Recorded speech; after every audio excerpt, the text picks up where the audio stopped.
I got like sucked out of my body into this other time. This Halloween week, Intentional Living with Courtney Myers gets witchy with spiritual coach, author, and entrepreneur Liz Roberta. Oh my gosh, the fear. It was terrifying. We're talking witch wounds. There is this fear that if we talk about these things, or if we're different, if we do this witchy work, that's dangerous. The trick to quantum leaping. Sometimes we just need to take the risk, do something different, do what scares us. That's when we initiate huge shifts. And we've got a special treat for all that join us. You won't find this link anywhere. I have been waiting for this moment and it's finally happened. On an all-new Intentional Living with Courtney Myers. Welcome to Intentional Living with Courtney Myers, a podcast dedicated to those seeking a more fulfilled and purposeful life through thought-provoking conversation, spiritual exploration, and authentic connections. The intentional movement has begun, and if you found yourself here, you are a part of it. Intentional Living with Courtney Myers starts now. Hi, Liz. Welcome to the show. Welcome to Intentional Living with Courtney Myers. I'm really honored and excited to get to meet you and have this conversation today, all about you making an impact, really finding your way into this world of spirituality and living your purpose through igniting your soul. Hi, Courtney. Thank you so much for having me. It's really fun. We have a little bit of a delay because you're over in Europe and I'm here in the States. And I just actually love being able to do these podcasts too, because it's like we get to connect with people all around the world. And truly, I feel like this journey, this connection to self and this going within and understanding who we are on a spiritual and soul level is like this worldwide phenomenon that's happening right now. I feel like there's so many more of us that are jumping into that. I hope so, because it's very good for business.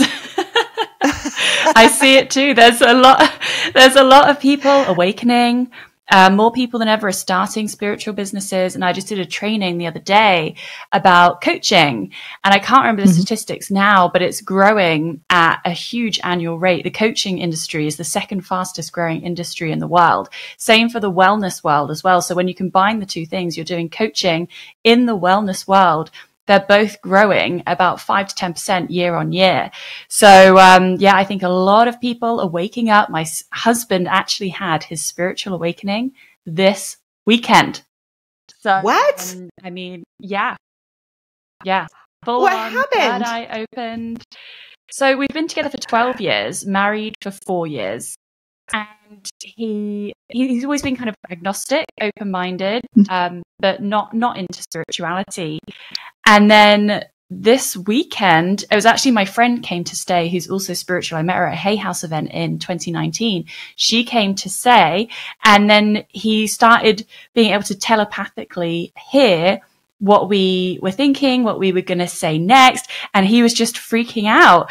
And luckily we were both there. We said, it's fine. Your third eye's just opening. And he was just being mind blown. And basically he just tuned in to a whole other wavelength, a whole other level. And he was like, oh my gosh, I get it now. I understand you on a new level. Like I get it. I get your work. I get it all. So, it was a really powerful weekend. I haven't shared it on my socials yet because I want to do it justice, because after 12 years, I have been waiting for this moment and it's finally happened. Oh my goodness. Like, what does he credit? Like, did it just kind of hit, or did something happen that all of a sudden it just kind of jarred him into that state?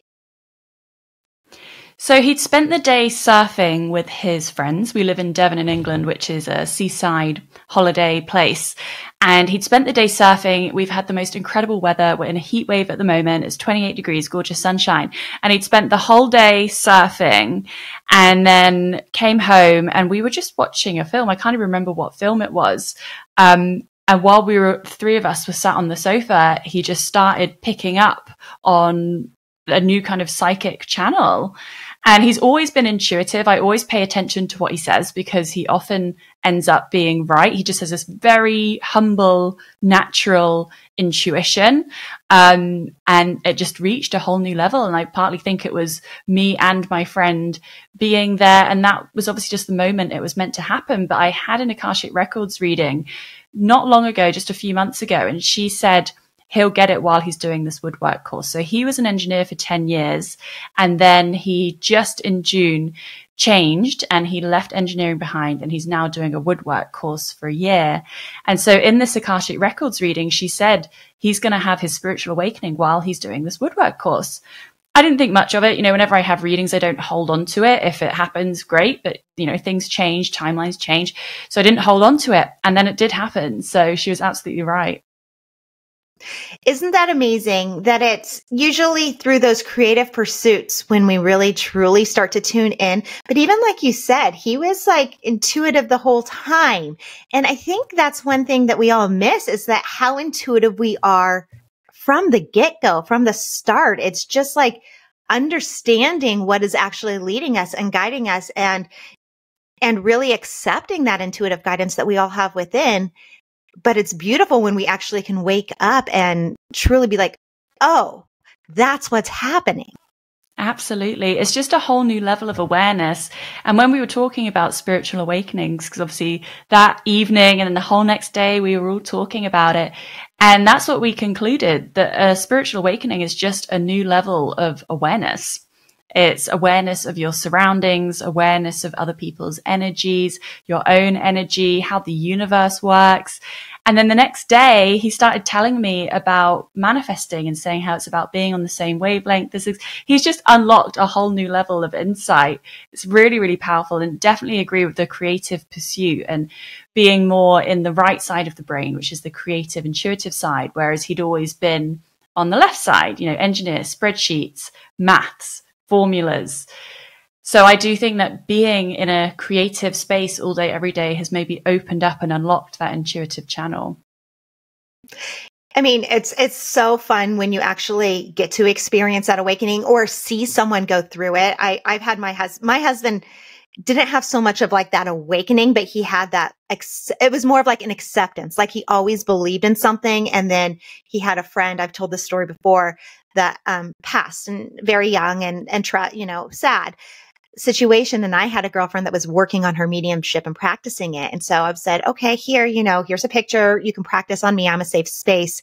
And she did the reading, and it came to my husband, and he like looked at me with tears in his eyes, like how accurate and how profound the reading was.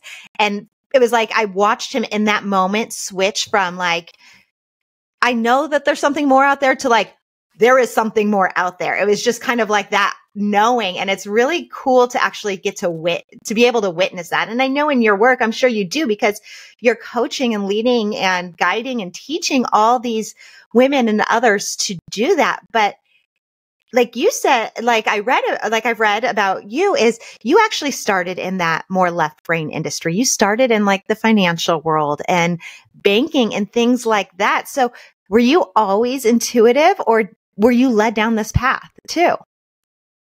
Yeah, that's a great question. No one can ever believe it. When people meet me now or I share about it online, they can't believe that I used to wear a grey suit and work in banking, because that is just not me at all now. But that's where it all began.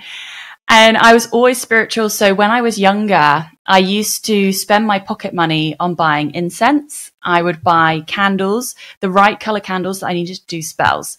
So we're talking like year 6, grade 6, really, really young. And I used to have a whole folder full of spells that I cut out of a magazine, which was called Ms. Magazine, that we used to have here.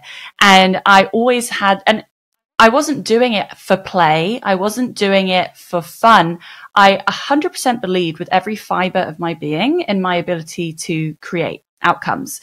So, I very much identify with the idea of past lives and being witchy. And I definitely think I've been a witch many, many times. And yeah, like I say, I wasn't doing it for fun. I 100%, 110% believed that I was going to create the outcomes that I wanted with these spells. Then when I was 14, my friend introduced me to tarot for the first time. She kind of, forgot about it. She now works for the government in London. I very much stuck with it. And now I've been reading tarot for over half of my life.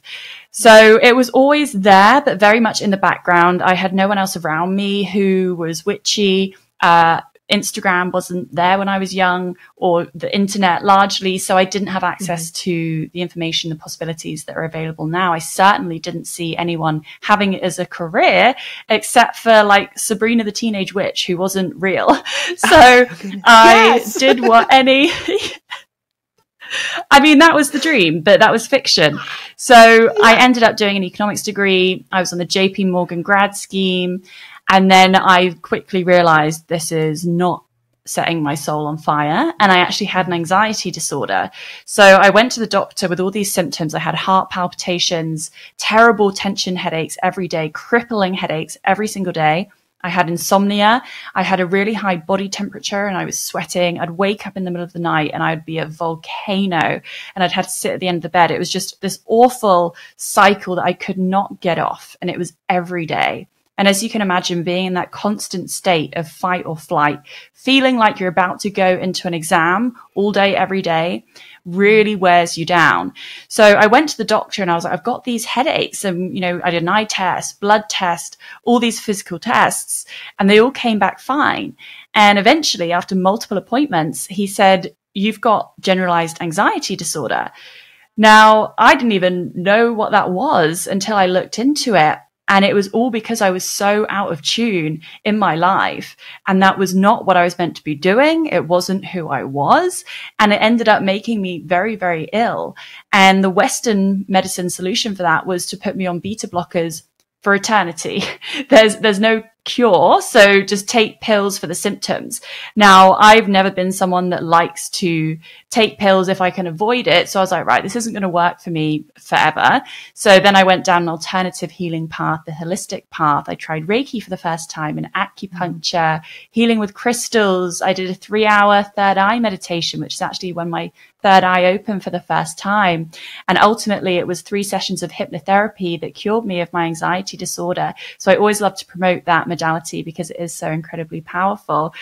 And this all happened while I was at JP Morgan. So I was exploring these things on my own healing journey and basically trying to plan my escape. So for the whole second year of the graduate scheme, I was actually saving for my master's. So I went and did my master's in marketing and branding, which I loved. And then I moved into fashion and I became a fashion merchandiser. And that was more fun. It was more creative. You could wear whatever you wanted, a bit more expressive and free and young and fresh. However, still within 6 months, I had this very physical feeling in my stomach, and it was a drop in my stomach. This feeling, this isn't right. Something's very wrong here. And what was missing again was a sense of purpose. And I thought that just doing something fun and creative would be enough, but it wasn't enough. I actually needed the purpose, the impact. And if anyone listening knows about the Myers-Briggs personality test, I'm an INFJ, and that is all about meaning and purpose and just understanding that and understanding myself. Now, I couldn't do anything if it doesn't have meaning and purpose, if I can't make an impact. And actually, ever since I've realized that about myself, I've been prepared, if necessary, to make less money, to sacrifice anything else, status, recognition, security, whatever it is, in order to have that purpose and that meaning first and foremost, because that's when I find that time escapes me. I'm in flow. I wake up excited. Like literally this morning, I woke up and went, oh my gosh, I get to start my business today. And my to-do list is so long. I need about 3 of me to do it today, but I love what I'm doing. And it's so much fun because it's not just fun. It's actually that meaning and purpose that I love and that has made me sustain this business for 5 years now, which is longer than I was ever in any career. And I don't plan to stop. I plan to do it forever. I mean, your story is so true to me and my heart too, because, you know, I've experienced that I have anxiety. I'm on a medication for it. It's something that I went through years of therapy and things. And I keep talking about it. And this keeps coming up as obviously it's the universe trying to show me there's other ways to get off of it, because I have this desire to be off of it. But it is really interesting when you talk about your body and how your body was like showing you, this is not your purpose. This is not what your soul is meant to do. This is not what you are here to do, because our body will not lie to us. You know, we can tell our mind we should go down this path. We can listen to the outside world. We can take all the schooling. We can make every plan. But if we're not going down our true path or following our purpose, our body is going to show us, whether it be through anxiety or, like you said, headaches or the fear, your stomach dropping. I mean, there's been so many times where I've had like stomach issues over and over and over again, where I've gone to functional medicine doctors to do all the tests, like you said, to see, okay, is there something wrong with me, like you did? And they come back, they're like, no, you're great. You know, everything's perfect. And it's kind of like, okay, what gives? So we need to look deeper. And how did you actually tap into that deeper self to understand what your purpose was? Because obviously you knew that you weren't fulfilling your purpose. You weren't making the impact that your soul, your spirit wants to make. How did you try, like, really understand what that purpose was? How did you find it? So it's quite a long story. I won't take you through every single step, but while I was working in fashion, my boss, the merchandiser on our team, because I was the assistant merchandiser, he was a triathlete and he also wanted to escape corporate life. I knew I wanted to be an entrepreneur. I didn't totally know how or in what way, what that would look like. So my boss was the same, also wanted to be an entrepreneur, and he was a triathlete. So he started recommending personal development books to me.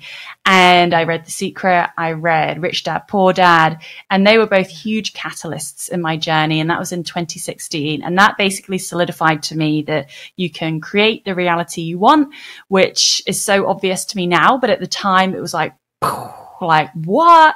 You're not just a victim. You're not just flowing through life. Like, things don't just happen to you.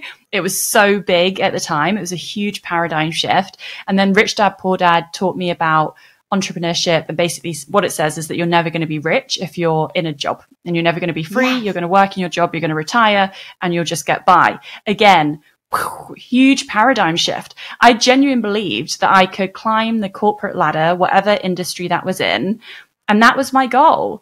And it never really occurred to me that I could go out on my own, and that I should go out on my own, given that my number one value is freedom, and my second is growth, and my third is impact, which I would struggle to fulfill those in a corporate company. So I was sat next to my boss, who's a triathlete, and he started recommending these books to me. I basically started getting up an hour earlier and spending my evenings researching. I was like, how am I going to make money? I was doing my own spiritual development journey. I just opened my third eye, just healed from my anxiety disorder. So I was trying to figure out, how am I going to become an entrepreneur? How am I going to make this work? And the first thing that I did was actually an Amazon FBA business, which is where you get products made overseas and then you get them shipped to an Amazon warehouse and they distribute it. So you don't have to touch the product. So you get that freedom element. I worked as a fashion merchandiser. So I was working with factories, making products, you know, from sample to store, that whole process. So I was like, excellent, I can do this. Then within about a year, I got hit with some enormous storage fees from Amazon. And basically that was the end of that business. I was like, right, this isn't going to work for me. My second business, I set up a Shopify store. And when I was running these other businesses, I had Instagram accounts, websites, blogs, that whole thing. And I realized I loved blogging, and the Instagram posts where I would do an inspirational quote and then write a long, lengthy caption were doing way better than anything else. So it just started as an experiment. And I was like, what if I start an Instagram account and I just do the quotes and I do a blog? What would happen? And that is the same Instagram account I'm using today. At the time, it wasn't my face. It wasn't my name. I called it Millennial Manifester. It took me ages to come out and, you know, really share myself on it. It was all just quotes at first, but it grew really organically. And I just followed what I loved. I followed what worked. I started a blog. Then I started pursuing a book deal because I had all these words coming in. And then I got a book deal. I started doing paid tarot readings. That was the first paid offer I had in my business. Then one-to-one coaching. And now I have multiple programs, coach certification, membership, all the things going on. So it just grew really organically, following what I loved, what did well, and whatever I was led to. Why do you think it was so hard to actually like put yourself out there though? Like I even when I started this business a little bit over a year ago, you know, yes, I've been on the spiritual path in and out for quite a long time. And some people knew that I was interested in it. But at the same time, I wasn't willing to come straight out and say, I'm talking about spirituality. I'm talking about the universe. I'm talking about this connection and alignment and all the good stuff that comes with it. So I started out talking about the intentional home, creating the space around your home, because I was hiding behind the idea of what the true essence of what this is getting to know who you are and listening to your intuition and follow your path and journey. I was that same way. And then finally, it just kept morphing into talking more and more about self. And it's like, okay, who am I kidding at this point? Like, let's just own what we're talking about. It sounds like you had a little bit of that fear of coming out too. Like, where would that fear come from? Why was it so hard to like really say, okay, this is me talking about it, not just the words? Yeah. Oh my gosh, the fear. It was terrifying.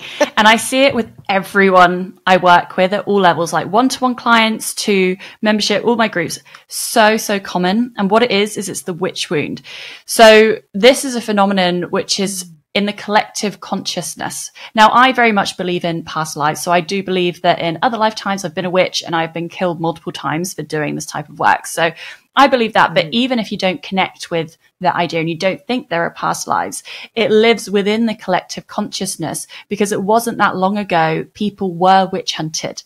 People were killed for being a witch. I live 20 minutes away from a town in England, which was the last place that witches were killed. And there's a big placard there to commemorate it. So within our consciousness, within our DNA, passed down generational lines, there is this fear that gets passed down that if we talk about these things, or if we're different, if we do this witchy work, that's dangerous. So that is in the collective consciousness. So people are very afraid to talk about this stuff. And I notice it because I went to a wedding recently in Norfolk, which is a town, county in England. And there was a middle-aged man there, probably 50s. And he was telling a story about how he was in a hotel and this spirit walked through him.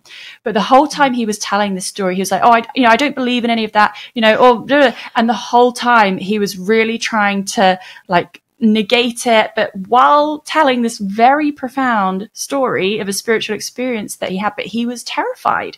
He was terrified that people would see him as a witch or crazy. And that is in the collective consciousness. It's a witch wound in the collective consciousness. We're very afraid that we're going to be persecuted for talking about this stuff. And it's very hard to overcome.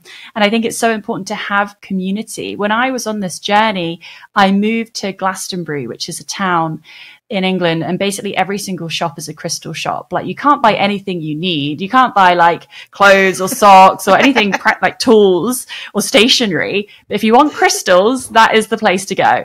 And it's basically spiritual mecca. Loads of people go there on pilgrimages, and it's an energy center, ley lines, all this stuff. So I moved there just desperately trying to find my people.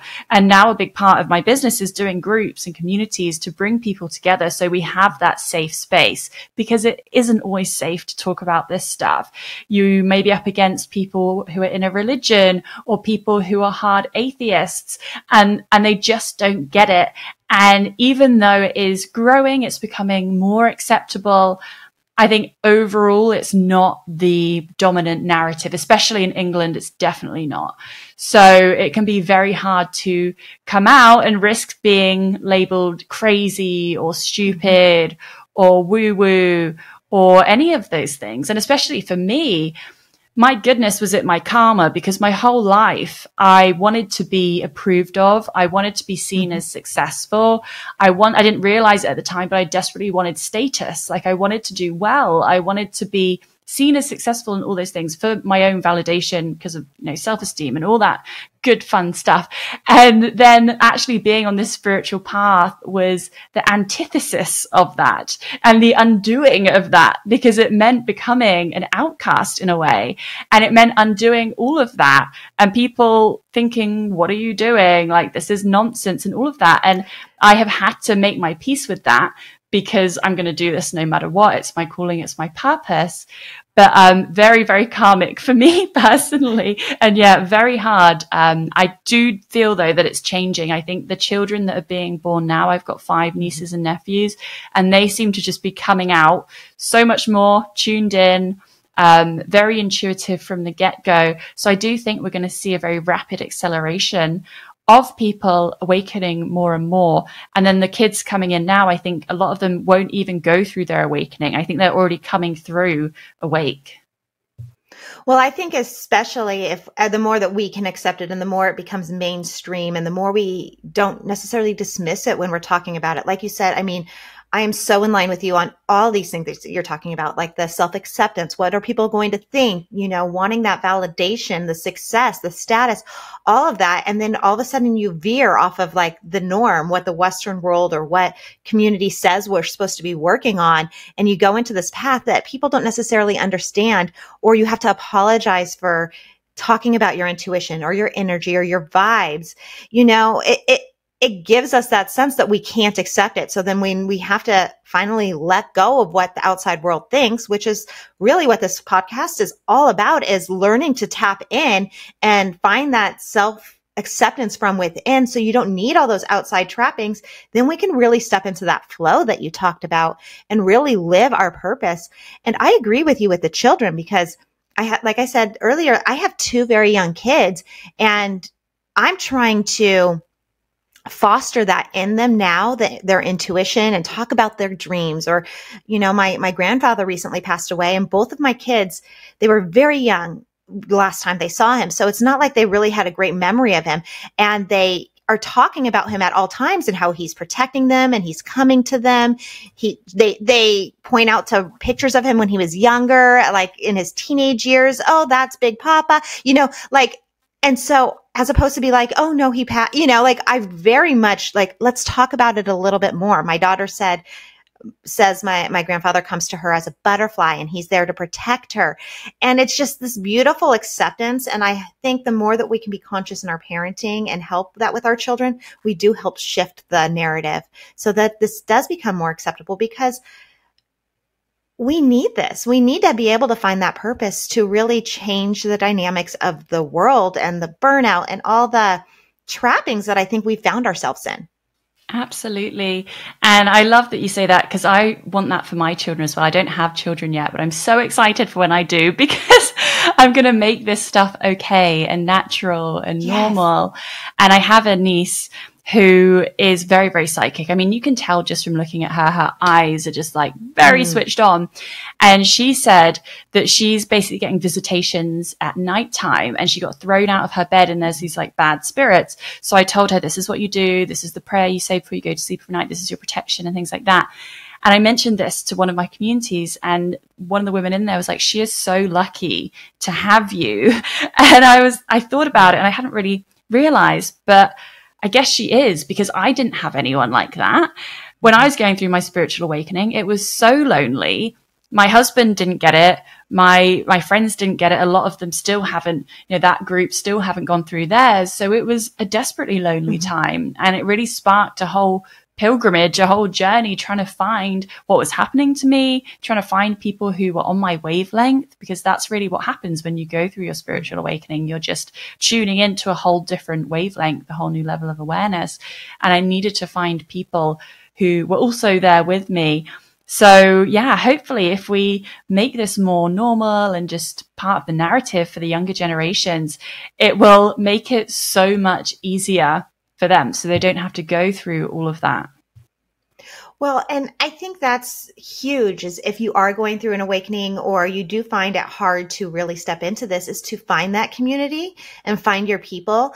And like you said, it can be really lonely, because a lot of times, you know, we are in line or we're playing roles, and whether our friendships or our family or just in society as this, you know, quote unquote normal person. And then we find ourselves into the spiritual world and we don't find ourselves in alignment with those that we used to. We change, and it's hard to change. It's scary to change. And then it can become lonely, because I don't know if it's like a distancing of ourselves from almost like that old life into this new life, or what it is, but it is really hard to maintain some relationships, not all, but some relationships after your awakening. It's really hard. And I found the thing that holds a relationship together, whether it's a friendship or a love relationship, is growing. So my second value is growth. I need to always be growing. My husband and I have always been growing. We are not the same people as when we got together when we were 19. So we're always growing. That's really helped, because you do outgrow some people and they're just not growing at the same rate that you are or in the same direction that you are. The other thing is open-mindedness. I don't need everyone to be spiritual with me, but I do need you to be open-minded.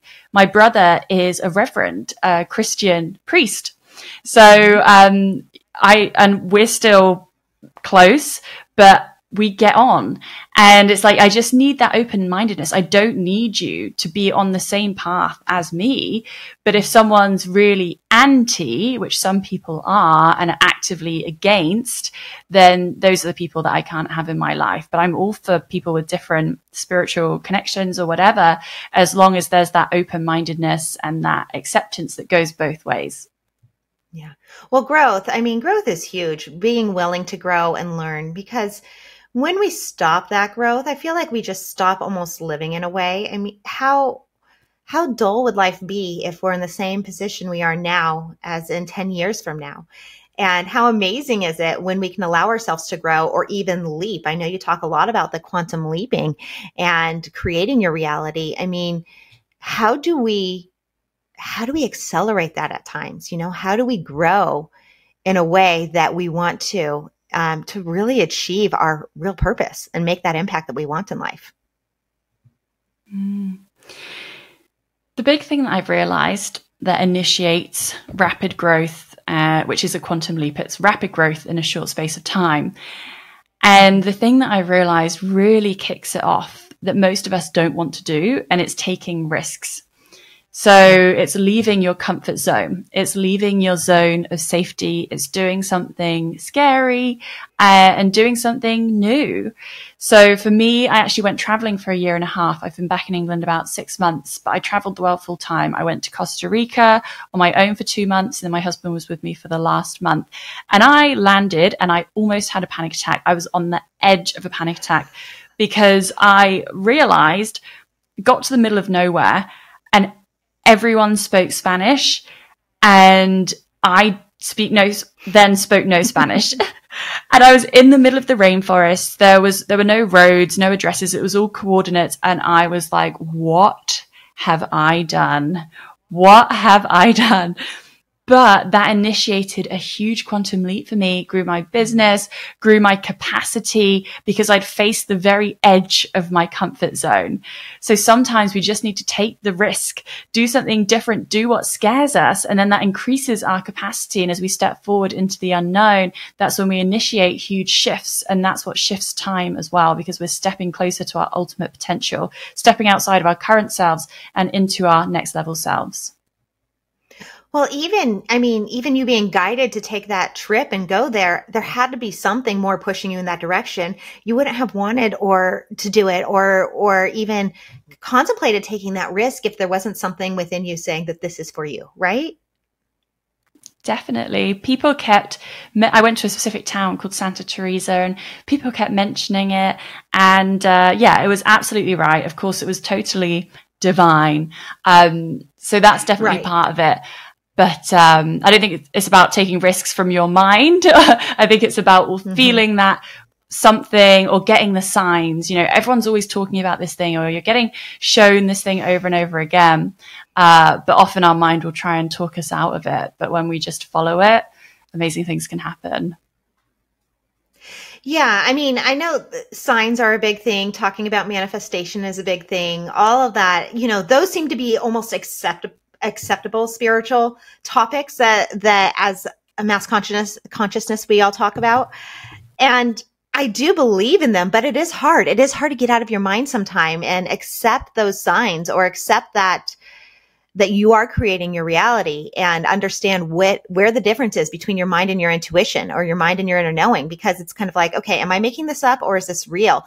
And like, so how do we get comfortable with actually like understanding, you know, am I just like trying to make a sign out of something, or is this really the universe showing me that this is the right way, or this is the path, or giving me that support? Yeah, definitely. It is really hard. And sometimes I still get it wrong.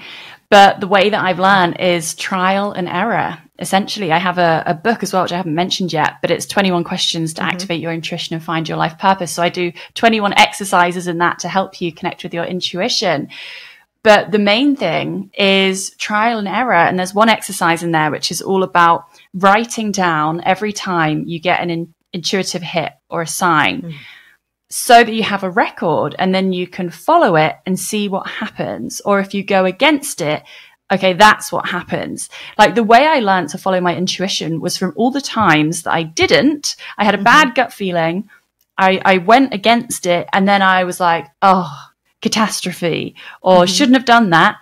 And then I basically just kept doing that again and again. And now it's much more fine-tuned, and it's so much more subtle. Because back in the day, I used to get a terrible gut feeling of absolute dread in my body, and I would still do it anyway. Like, that's how out of tune I was. That's how much I wasn't listening to my intuition. Whereas now, obviously, I know that, but now it's so subtle and it's so fine-tuned. And sometimes I still go in the wrong direction, and I still go, damn, I should have done that. I knew that. Like, I knew that. I got that, and I didn't go against it.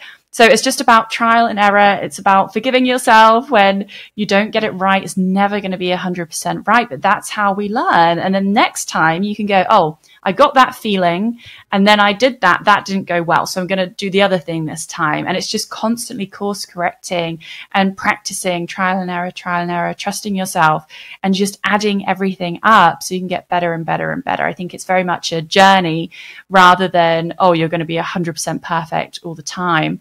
Because, you know, that's not what life is, unfortunately.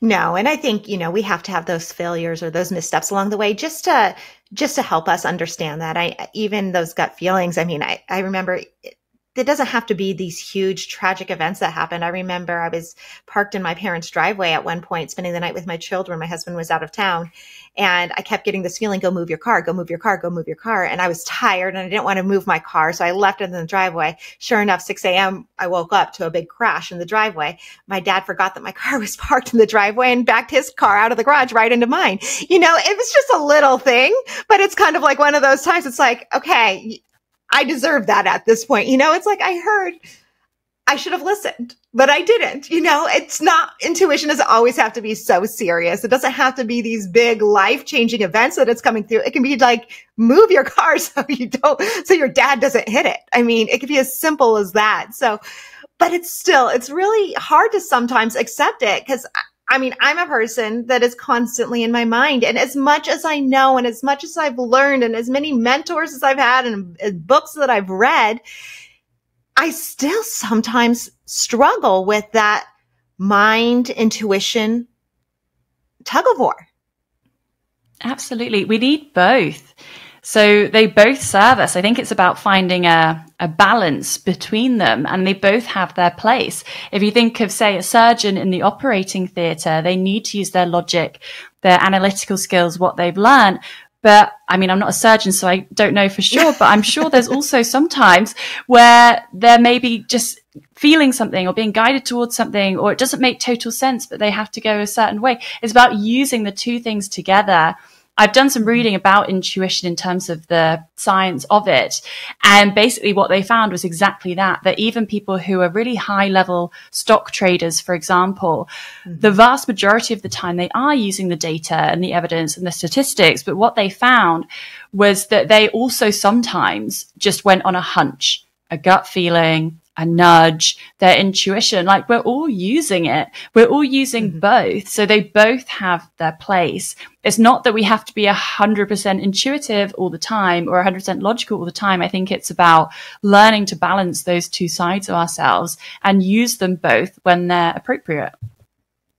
Well, and I do find, if you look at anyone, and I know I've mentioned this on the podcast before, anyone who's achieved any sort of what we would deem success, whether that's financial, fame, family, whatever that is, like on the big stage, on a big level, they usually come down to, I had this feeling, or I had this nudge, or like you said, that just hit, like I just went on a whim, you know, despite all the amazing things, despite all that learning, all that knowledge that they had, it was usually that, just like that feeling that led them to the thing that catapulted them to whatever that success was that they were searching.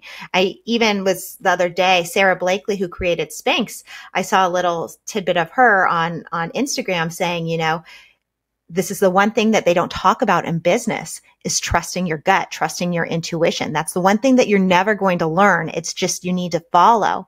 And that is, I think, the missing link with anyone who's like doing everything right. Like you were following the path that society said to get that status and get that success, follow the financial world, climb the corporate ladder. I think that's where that missing link comes in, is like, you can do all that, but you're still going to be working.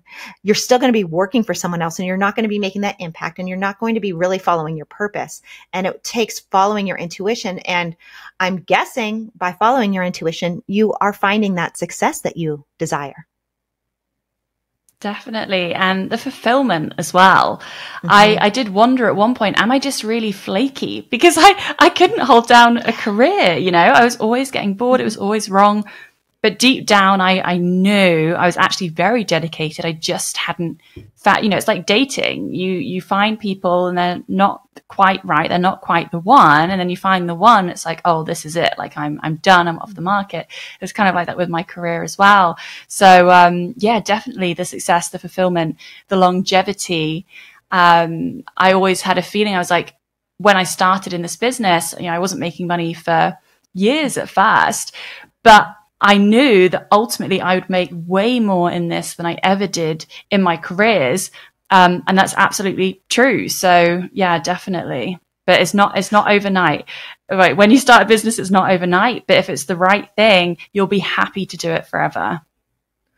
Well, and I think that's something you said a little while ago, is that you wake up excited and to do it. It's like, it's never that burnout that's talked about a lot doesn't come into the picture so much, is because like, it doesn't matter how long that to-do list is, you're still excited about it and you still want to do it. And I think that's maybe a little clue for us, is like, what do you really love? And that can help guide us into that journey that's going to allow us to make the impact, that's going to allow us the freedom, that's going to allow us the growth. All these things that you talk about, is once we find that love, and it's of love of whatever it is we do, what lights up our soul, what lights up our spirit, that's what's going to bring us the ultimate success, fulfillment, contentment, joy. Yeah, absolutely agree.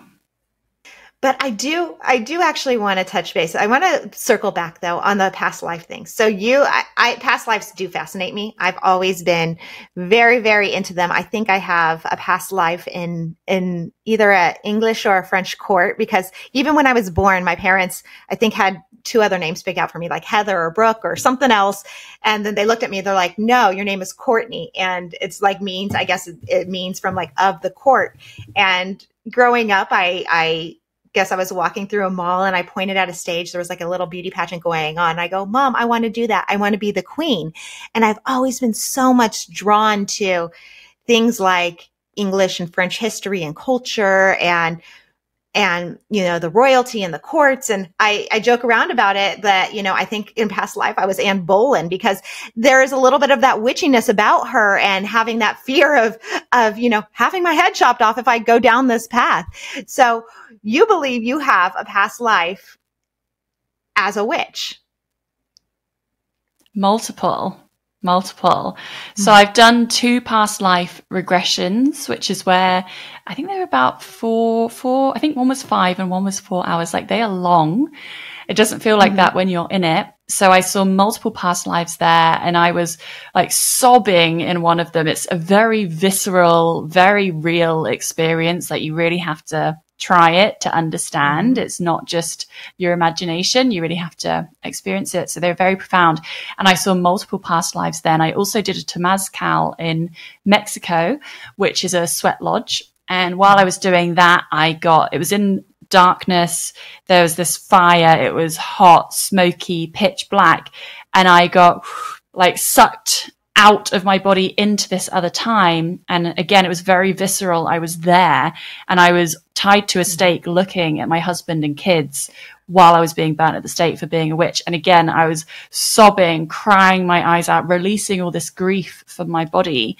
So I've done quite a bit of past life work, and then also same as you, like just those connections where you just know. I have it with Japan a lot, also Native American, ancient Egypt, where kind of my whole life I've had this fascination. I have lots of Japanese style things in my home, and I haven't been yet, and I'm kind of scared to, because I feel like it will be sad in a way. I just have a really strong connection with it, and it's very personal. You know, no one else is feeling these things, no one else is experiencing these things, so no one else knows. So it's very individual, and if you feel like you have had past lives somewhere, you connect with that, then don't let anyone tell you differently, because they're not in your body. They're not living your experience. Like, you know what's true for you. So I absolutely do connect with past lives, and their experiences that I've had. You know, no one else has had those experiences that I've had. So they are very sacred to me.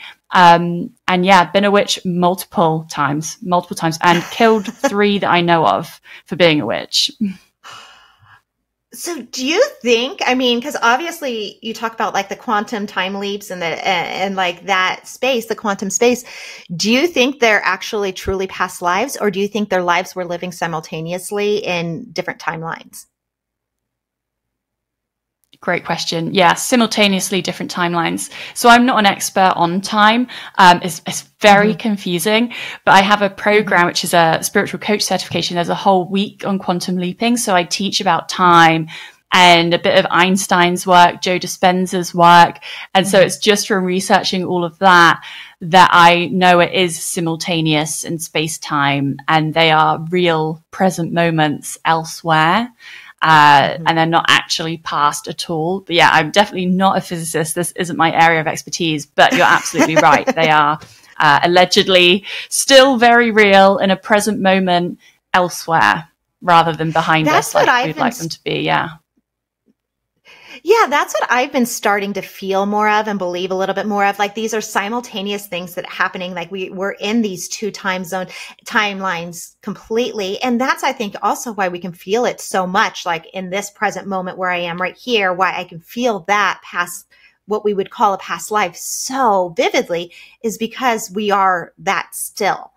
So I know it's kind of like this mind blowing, like I don't totally understand it. I'm not a physicist either, but it really, truly, I do believe that like we are living multiple timelines at the same moment.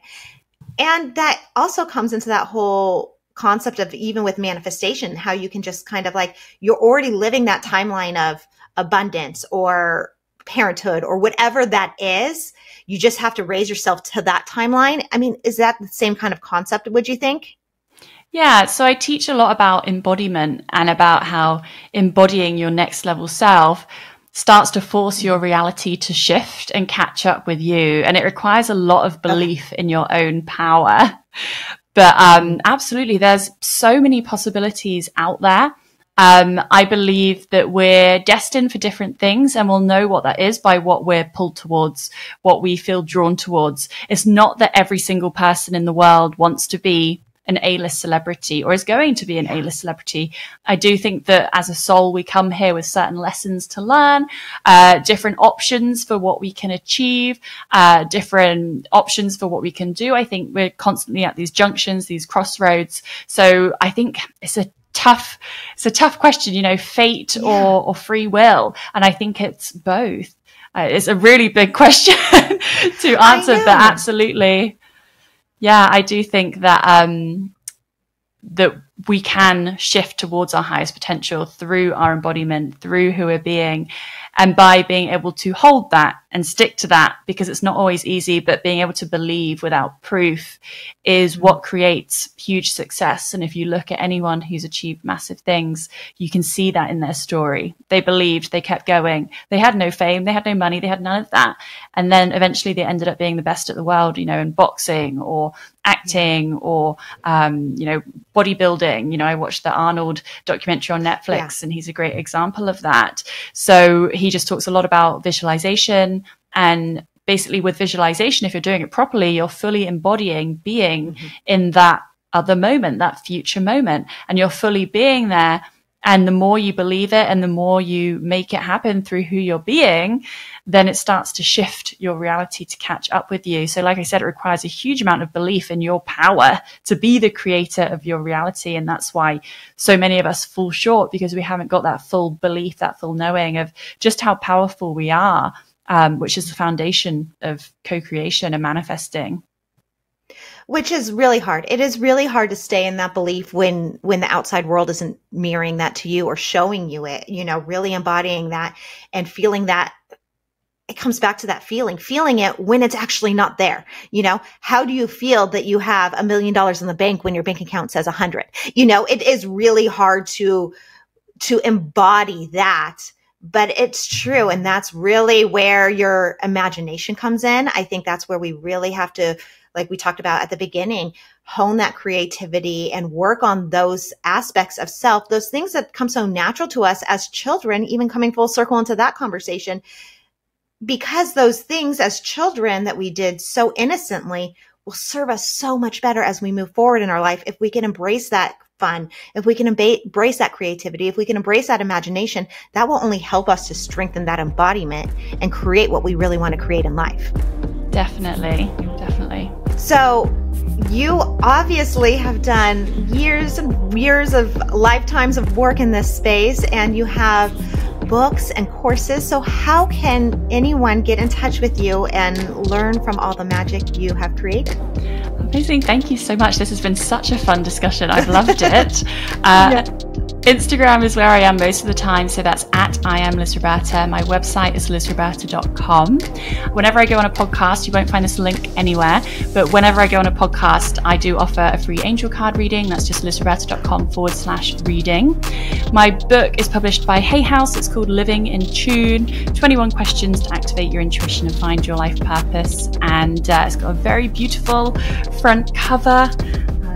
I'll put it on the video if anyone's watching the video, but it's very, very lovely, and you can buy that wherever you buy books. I love that, and I want to pick it up. I am really, really honored and so pleased that we got to have this conversation. It was wonderful, and I just love connecting with others on this journey, and it's really fun when we do get to connect, because there's so much similarity, I feel like, especially with us that are stepping into our intuition. I feel like I know we're all unique, but there's so many things that have happened in our lives that we can connect on, whether it's that anxiety or following a path that wasn't meant for us. I mean, it's like the story is so shared with others.